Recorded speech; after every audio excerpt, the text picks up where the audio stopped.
Bonjour et bienvenue dans Le Monde Devant Soi, le podcast d'actualité internationale de Slate.fr. Je suis Christophe Caron et je suis avec Jean-Marie Colombani, directeur de la publication de Slate. Bonjour Jean-Marie. Bonjour Christophe. Et Alain Frachon, éditorialiste au Monde et spécialiste des questions internationales. Salut Alain. Salut Christophe. Il est toujours très difficile de savoir ce qu'il se passe en Chine, entre la censure opérée par le gouvernement qui craint ses citoyens et des citoyens qui pratiquent l'autocensure par crainte du gouvernement. Mais malgré les nombreux efforts pour couper les flux d'informations entre la Chine et le reste du monde, il nous arrive parfois d'en avoir des nouvelles. On a ainsi appris que depuis le 25 novembre, les mouvements de protestation se sont multipliés. Des dizaines de milliers de personnes ont fait entendre leur voix pour dénoncer une politique zéro Covid trop rigide qui trahit les limites de la stratégie du gouvernement. Les manifestations, même si elles sont souvent sévèrement réprimées, ne sont pas rares en Chine. Cela arrive, mais cette fois, on n'avait pas vu une telle ampleur depuis les événements de Tiananmen. On y reviendra. Et la colère a été entendue par le gouvernement qui semble accepter d'assouplir désormais sa politique zéro Covid. Jean-Marie, Alain, une grande révolution qui ferait de la Chine une démocratie libérale n'est absolument pas à l'ordre du jour, loin de là.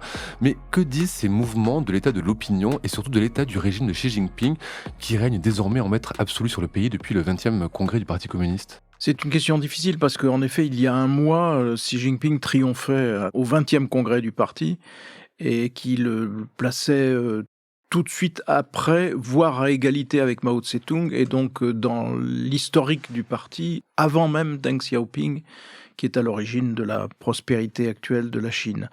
Et ce qui est difficile à analyser, ces manifestations. Du premier abord, c'est une protestation, en effet, contre une politique du zéro Covid trop rigide, qui conduit à être enfermé, mais dans des conditions souvent très difficiles, parce que c'est vraiment carcéral, la politique. On a vu un jeune homme tenter de se suicider parce qu'il allait être justement confiné, oui, et ça rend les Chinois parce très, que très ce sont des espaces soit extrêmement réduits, soit larges, mais avec beaucoup de monde, qui sont assez aberrants, mais ça ressemble soit à des prisons collectives, soit à des prisons individuelles, donc ça n'est absolument pas des conditions d'isolement médicalisé ou quoi que ce soit d'autre. Enfin, c'est vraiment terrifiant d'une certaine façon, et puis les gens sont bloqués pendant 8, 10, 15 jours, 3 semaines, un mois.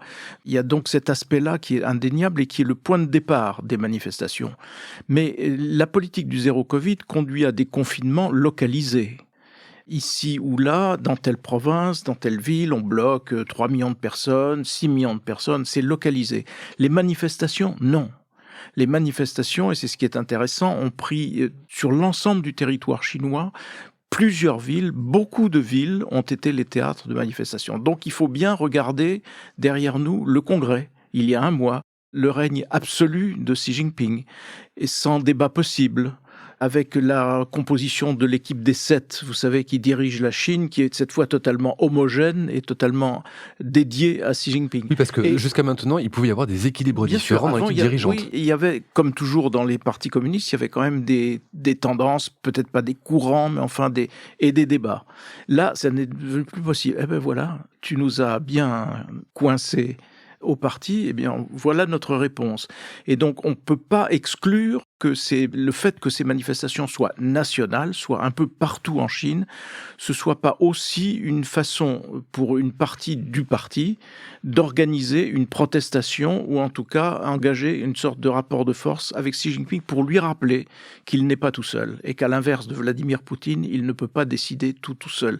C'est une hypothèse, parce que ce n'est pas ni une certitude ni nourri d'informations particulières, mais c'est une hypothèse qui vient de l'expérience, qui vient plutôt de l'historique de la Chine, parce que souvent, ça se passe comme ça en Chine, sur des événements de cette nature. Bon, alors voilà, donc évidemment, il n'est pas question d'une révolution en tant que telle, mais on a bien vu les slogans dans ces manifestations anti-politiques du Covid, on a vu Xi Jinping démission, on a vu on veut la liberté, on a vu un substrat qui n'est pas limité aux questions de politique sanitaire. Je rajouterais quelque chose, Alain, c'est qu'on dit souvent que les Chinois ont accepté de troquer leur liberté politique contre un certain niveau de vie qui a été augmenté depuis ces dernières années, grâce à une croissance à 2 chiffres depuis très longtemps. Là, la croissance ralentit, le FMI prévoit un 3,2% en dessous des objectifs de 5,5 qui étaient prévus par Pékin. Est-ce qu'une éventuelle crise économique peut accentuer le mouvement dont vient de parler Jean-Marie ? Et est-ce que aussi vous partagez la vision de Jean-Marie sur la protestation, la raison de la protestation qui aurait en plus de celle contre le zéro Covid ? C'est mêlé, parce que non seulement les gens protestent contre la politique de zéro Covid, qui veut dire des confinements massifs et brutaux sur des millions de gens, des tests massifs et répétés, un traçage électronique invraisemblable, mais surtout, ça veut dire qu'on ne travaille plus. Les universités sont fermées, les usines sont fermées, et on pense que l'ensemble des confinements aujourd'hui, il y en a dans 80 villes aujourd'hui, à l'heure où nous parlons, l'ensemble des confinements a représenté pour une perte de 25% de la richesse nationale, de la croissance du produit intérieur brut. Et les prévisions sont même inférieures à celles que vous dites. On est plutôt sur 2,7%. Alors que l'année 2021 avait été une année de forte croissance en Chine, de reprise après les confinements, aussi de l'ordre de 8%. Mais tout ça, ça veut dire quoi? Ça veut dire que parmi les jeunes de 18 à 24 ans, donc des millions et des millions de jeunes gens répartis dans toute la Chine, il y a au minimum 20% de taux de chômage. Donc vous avez des millions de jeunes gens, étudiants ou ouvriers, dont les usines sont fermées, qui sont, si vous voulez, dans une situation précaire, d'abord sur le plan économique et social, et puis ensuite dans une situation de protestation. Et il semble bien qu'il y a eu un mélange, que s'est greffé, comme vous l'avez dit aussi, une revendication, alors politique, je ne sais pas, peut-être, parce que c'est tellement difficile à décrypter qu'on ne peut pas exclure aussi qu'il y a eu une manière d'avertissement, comme le disait Jean-Marie au lendemain du Congrès, pour dire, écoute, non, il faut savoir évoluer. Mais en tout cas, il y a eu une répercussion économique et sociale. Donc c'est à la fois une protestation contre une politique sanitaire et contre ses conséquences économiques et sociales. Mais j'irais même un peu plus loin. Parce que, souvenez-vous, il y a 3 ans, au début du confinement, la première année du Covid, les Chinois ne se sont pas gênés pour nous faire la leçon. Et pour nous dire, regardez, la vraie superpuissance face à un choc extérieur comme celui-là, c'est nous. On se rappelle la diplomatie du masque. C'est notre système de gouvernement et nous offrons des masques, et nous offrons des tests au monde entier. Les avions chinois débarquaient sur tous les aéroports, sollicitant d'ailleurs souvent des images particulièrement favorables, obligeant certains chefs d'État ou Premier ministre à venir à l'aéroport remercier la Chine lorsque l'avion amenant les masques se posait ici ou là. Et ce qui me frappe dans cette histoire-là, c'est la confirmation d'un stéréotype que nous avons dans la tête, selon lequel les autocraties seraient plus efficaces que les démocraties. Il y a quand même ça. Alors peut-être, oui, pour faire construire des autoroutes ou des infrastructures, j'en sais rien. Mais fondamentalement, on ne peut pas dire ça. Ce n'est pas vrai. Les autocraties ne sont pas plus efficaces que les démocraties. Et si l'on cherche un peu à dresser d'ailleurs un bilan de ces 3 années de choc extérieur dû au Covid, ou 2 années et demie, c'est encore l'Europe qui s'en sort le mieux. L'Union européenne, la Suisse et la Grande-Bretagne, l'ensemble européen qui s'en sort le mieux. Donc je dirais que pour Xi Jinping, il est pris à son propre jeu. Et c'est difficile pour lui de dire qu'il s'est trompé, que ce n'était pas la bonne politique, mais n'oublions pas non plus que la politique zéro Covid, elle est menée en partie pour des raisons idéologique. Elle est menée parce que les Chinois ne veulent pas importer les vaccins de la technologie ARN messager, parce que ce sont des vaccins occidentaux. C'est quand même extraordinaire. Et les leurs ne fonctionneraient pas si bien que ça. Non, ils ne fonctionnent pas bien du tout. Non, ils ne fonctionnent pas bien du tout. Non seulement ils ne fonctionnent pas bien, mais en plus ils n'ont pas eu de politique de vaccination des gens les plus fragiles, c'est-à-dire les personnes âgées. On considère qu'il y a encore 32 ou 40% des gens entre 60 et 80 ans qui ne sont pas vaccinés. Donc il y a tout ça. Et derrière la politique du zéro Covid, il y a aussi la peur d'être débordé par l'extension du virus et de ne pas avoir un système hospitalier capable d'accueillir les gens qui sont malades. Donc on voit les fragilités politiques et sanitaires du système et la folie idéologique qui vous interdit d'importer des vaccins qui marchent mieux que les vaccins chinois. Donc l'image de superpuissance, elle est sacrément ébranlée par cette affaire. Sur le vaccin, il faut se souvenir d'un petit épisode qui consistait au tout début, quand le vaccin chinois a été délivré. Ils ont d'abord servi les Seychelles. Ils investissent beaucoup dans l'océan Indien, les Chinois, hein. Notamment, ils ont l'œil sur Maurice, ils ont l'œil, etc. Mais sur les Seychelles, ils ont vacciné pratiquement toute la population avec le vaccin chinois. Et ça n'a eu aucun effet. Et donc là, on a très vite vu, en tout cas en Occident, on a très vite vu que le vaccin chinois était peu opérant. En tout cas, n'était pas efficace contre les variants qui circulaient.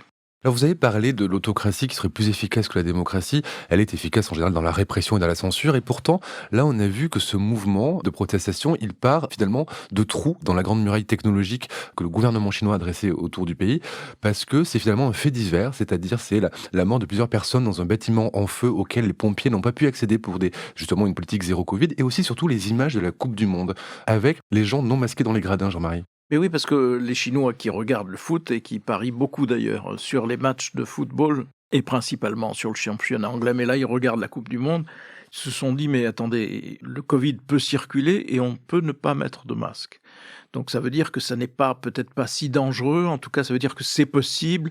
Alors c'est possible pour eux, pourquoi pas pour nous? C'est vrai que ça a été un des facteurs déclenchants, en tout cas encourageant de cela, bien sûr. Alors sur la répression, il faut faire attention parce que ça n'est pas une répression à la russe, où il y a des matraquages. Il y a eu ça à Hong Kong, mais là, en l'espèce, on n'a pas vu d'image de cette nature. On a des policiers qui sont relativement calmes et pas tant équipés que cela, qui font barrage aux manifestants, aux étudiants, aux jeunes qui manifestent et aux moins jeunes.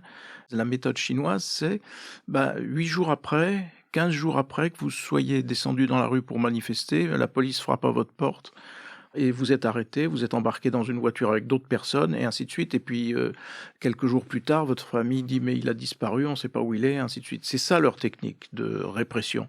Elle est un peu plus souterraine, mais elle est tout aussi massive et tout aussi efficace que d'autres politiques de répression. C'est une répression qui est forte, qui est donc très dissuasive. Donc c'est difficile pour des mouvements comme ça. Il faudrait que les mouvements se structurent ou aient vraiment des mots d'ordre, et ce qui ne peut pas exister pour le moment, en tout cas en Chine. Il n'y a pas de dissidence ni populaire en Chine, ni une dissidence au niveau du parti? C'est une des hypothèses, parce qu'ils n'ont pas de dissidence, mais au moins courant un petit peu différent, parce qu'il faut voir que le tournant opéré par Xi Jinping, c'est d'abord un tournant de gouvernance, puisque en effet, traditionnellement, au sommet du parti, il y a des débats, il y a des courants qui peuvent être représentés, il y a des décisions qui sont normalement plus collectives que celles de quelqu'un qui décrète, comme peut le faire encore une fois Vladimir Poutine en Russie, ou comme pouvait le faire Staline à une époque, ou Mao Tse-tung, évidemment. Mais c'est un tournant idéologique majeur, parce que depuis Deng Xiaoping, la doctrine communiste chinoise, c'était la paix et le développement. C'était le mot d'ordre. Et donc la partie développement était absolument prioritaire. Il s'agissait de rattraper les démocraties qui avaient pris de l'avance en termes économiques et sociaux, de les rattraper, de lancer la Chine dans ce grand mouvement, ce qui a été fait d'ailleurs et qui a donné des résultats très, très spectaculaires, puisque la Chine peut aujourd'hui revendiquer d'être à la moitié du siècle leader en matière économique et technologique dans le monde. C'est ça leur objectif. Mais le tournant idéologique de Xi Jinping, c'est de remplacer paix et développement par sécurité nationale. Et autour de la sécurité nationale, il développe toute une série de propositions en disant « nous sommes entrés dans des temps difficiles, il faut armer nos forces, il faut faire de notre armée une armée victorieuse, il faut développer notre secteur militaire ». Je veux dire, c'est un discours nationaliste pur et simple. Donc c'est un vrai tournant, en même temps que sur le plan de la gouvernance, réapparaît, comme sous Mao Tse-tung, l'idée qu'il y a une pensée Xi Jinping, comme il pouvait y avoir une pensée Mao Tse-tung, qui était censée inspirer tous les faits et gestes des Chinois. Je ne pense pas qu'il puisse être possible que tous les membres du parti, tous les responsables du parti, comme un seul homme, obéissent à cette nouvelle idéologie voulue par un seul homme et autour de lui. Donc il y a nécessairement, de façon sous-jacente, des critiques, et peut-être une façon d'exprimer, c'est peut-être localement, quand vous êtes gouverneur de région ou maire d'une ville, vous pouvez alimenter ou en tout cas laisser faire une forme de contestation qui sera en effet un message envoyé à Pékin. Mais c'est beaucoup trop tôt pour le dire en tout cas. Mais ces formes de contestation, Alain, Jean-Marie a parlé de la sécurité nationale. national qui était le mot d'ordre de Xi Jinping. Ces contestations, souvent, du coup, elles sont l'objet, selon la propagande officielle, d'ennemis extérieurs. C'est-à-dire que là, quand on a vu les premiers mouvements apparaître, le gouvernement a accusé, comme à Hong Kong, les forces étrangères de manipuler les Chinois. C'est leur tactique aussi. C'est leur tactique, oui. On oublie tout le temps un point clé pour comprendre le Parti communiste chinois et sa direction. Ils vivent dans la peur.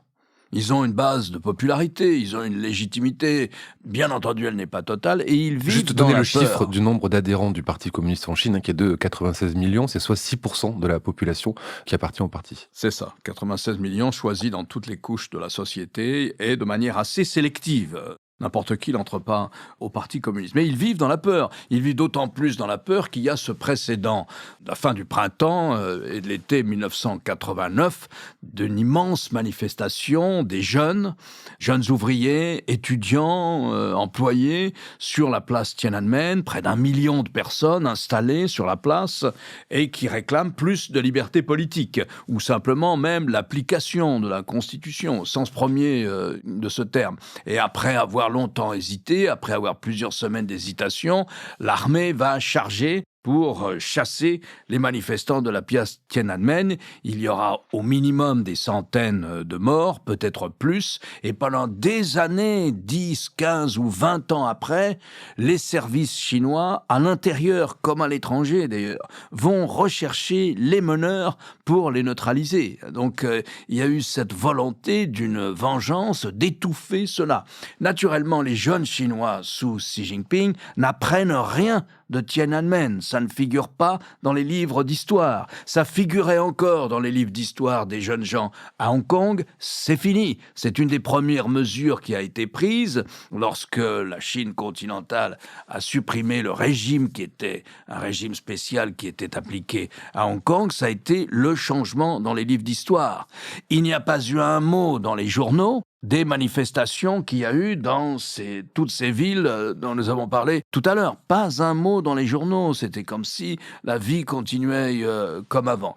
Il y a simplement, depuis une semaine, la vice-première ministre, qui est une des rares femmes de l'équipe, dans l'équipe dirigeante, qui a dit « Nous entrons dans une nouvelle phase du traitement du Covid, et s'il y a eu des problèmes, eh bien c'est parce que c'est les autorités locales qui ont mal appliqué la politique de zéro Covid. Mais donc, on va vers une application plus souple de zéro Covid, a-t-elle dit, ce qui était une manière de reconnaître qu'il y avait eu beaucoup de problèmes. Donc, il y a la peur, il y a cette peur.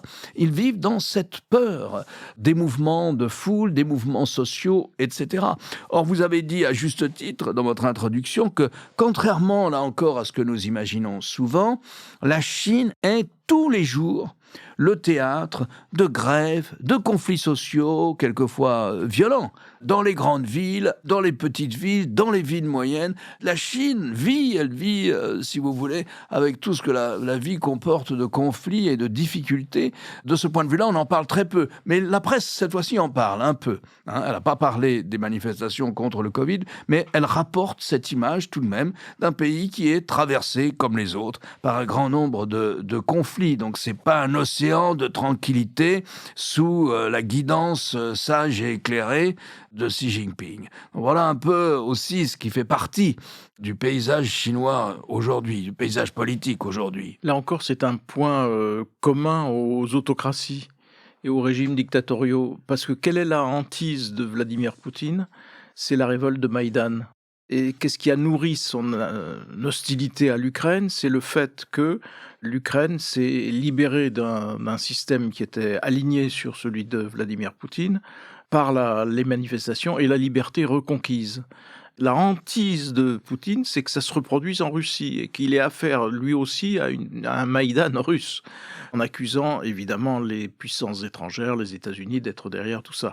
Mais en Chine, il y a exactement le même complexe, la même angoisse d'un Maïdan chinois ou d'un nouveau, pas d'un nouveau Tiananmen, parce que tout ça n'est en rien comparable à cette période-là. La Chine n'est pas la même. Je veux dire, en 1989, à Pékin, c'est encore le bruit des vélos, quelques voitures officielles qui circulent avec les rideaux fermés et puis tout le monde habillé avec le même pyjama qui est une sorte de bleu de travail, le même manteau qui est le manteau en coton que l'on voit encore sur les soldats. Aujourd'hui, ça n'a plus rien à voir. La ville est totalement transformée. C'est une mégalopole gigantesque et ultra moderne. Ultra Enfin, moderne, oui. tout ça n'est pas comparable. Mais il y a certainement place à nouveau pour la réapparition peut-être d'un débat interne, en se rappelant aussi qu'une des armes de Xi Jinping contre la renaissance d'un débat interne, c'est la fameuse lutte contre la corruption. Parce qu'au nom de la lutte contre la corruption, on peut éliminer ou faire taire tel ou tel opposant ou l'envoyer en prison à vie, voire même plus. Chez Vladimir Poutine, c'est plus simple. Il y a des éliminations, des gens qui disparaissent, qui tombent, qui sont... bref. Mais n'y a-t-il pas quand même, à la différence de la Russie de Vladimir Poutine, une volonté quand même de plaire aussi à l'opinion internationale, de ne pas faire n'importe quoi avec son peuple? La Chine est à la recherche d'un soft power, d'une appréciation, de se faire apprécier par le reste du monde. Est-ce que ça ne les encouragerait pas aussi à traiter les choses de manière plus délicate? Non, je pense que l'esprit démocratique, quand on en parlait avec des Chinois à l'ère Deng Xiaoping, tout en rappelant que Deng Xiaoping était aux commandes et qu'il a opté pour la force, il y En avait une 1989. majorité et une minorité. La minorité était contre, la majorité emportée par Deng Xiaoping était pour la répression, et la répression a eu lieu de façon extrêmement forte et sanglante.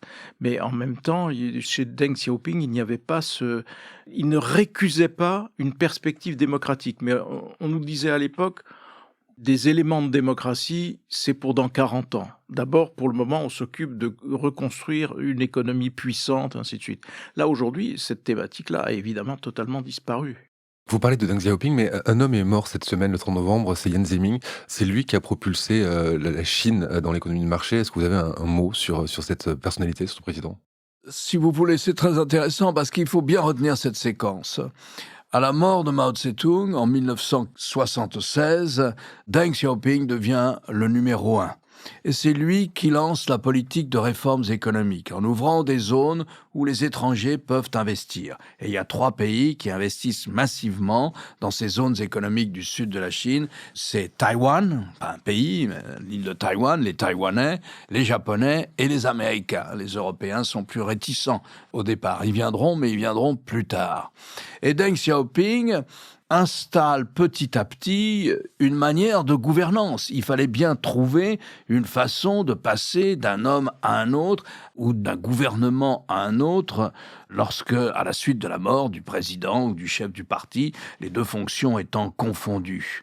Eh bien, Jiang Zemin va incarner la première mise en œuvre des institutions telles du fonctionnement institutionnel voulu par Deng Xiaoping. C'est-à-dire que le président et le secrétaire général du parti, la même personne, a le droit de faire 2 mandats de 5 ans, et pas plus. Après, il s'en va. De même, les membres du comité permanent du bureau politique, ils étaient 9 à l'époque, ils sont 7 aujourd'hui, il y a une limite d'âge. Au-delà de 65, je crois, même de 65 ans, on doit quitter le comité permanent, c'est-à-dire l'endroit où se prennent les décisions, qui se prennent d'ailleurs de manière collective, comme on le rappelait tout à l'heure. C'était beaucoup moins individualisé que du temps qu'aujourd'hui. Eh bien, Jiang Zemin inaugure cela, fait ses 2 mandats, poursuit les réformes économiques de Deng Xiaoping et met la Chine sur la voie que nous savons, du succès économique que nous savons. Au moment de passer le pouvoir à Hu Jintao, qui va lui succéder et qui fera lui aussi 2 mandats, il constate que l'ouverture économique s'est faite, mais on commence un peu à dire il faudrait imaginer une ouverture économique, peut-être essayer dans un endroit de la Chine, à Canton ou ailleurs, de faire qu'il y ait la sélection, sollicite aussi une sorte de suffrage universel local, des choses comme cela. On parle d'expérience locale. Et Hu Jintao ne le fera pas. Je crois qu'il a émis un regret, d'ailleurs, en quittant le pouvoir, c'est de ne pas avoir tenté cette ouverture politique. Et puis arrive Xi Jinping, qui considère que le parti est en très mauvais état, que la corruption l'emporte, que l'individualisme l'emporte, et qu'il faut mettre un coup d'arrêt à tout ça, que c'est dangereux pour l'avenir du parti, et qu'il n'y a pas d'avenir de la Chine sans le parti communiste, les 2 étant une sorte de fusion, et il est impossible d'imaginer autre chose.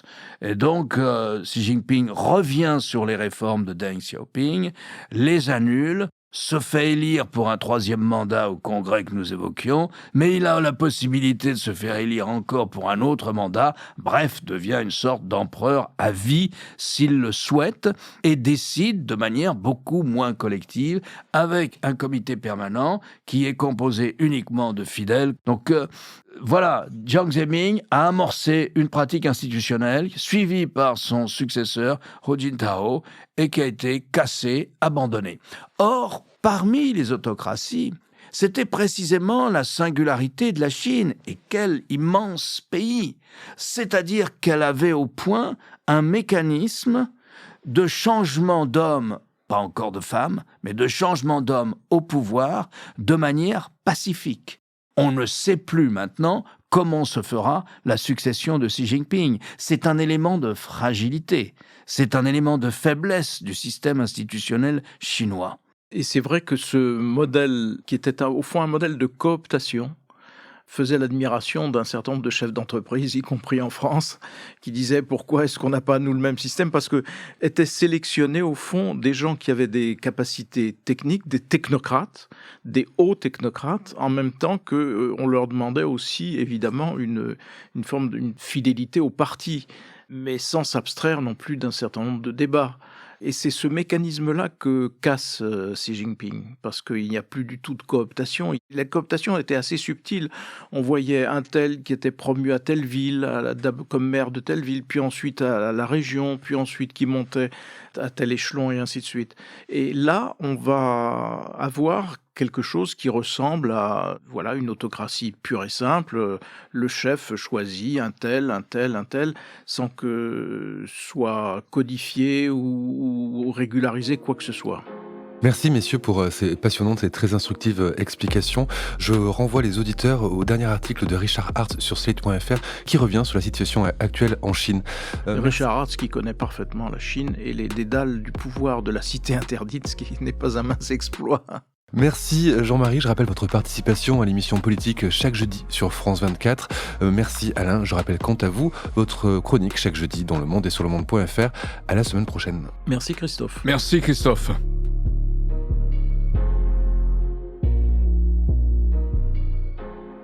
Retrouvez Le Monde devant soi chaque vendredi sur Slate.fr, votre plateforme de podcast préférée.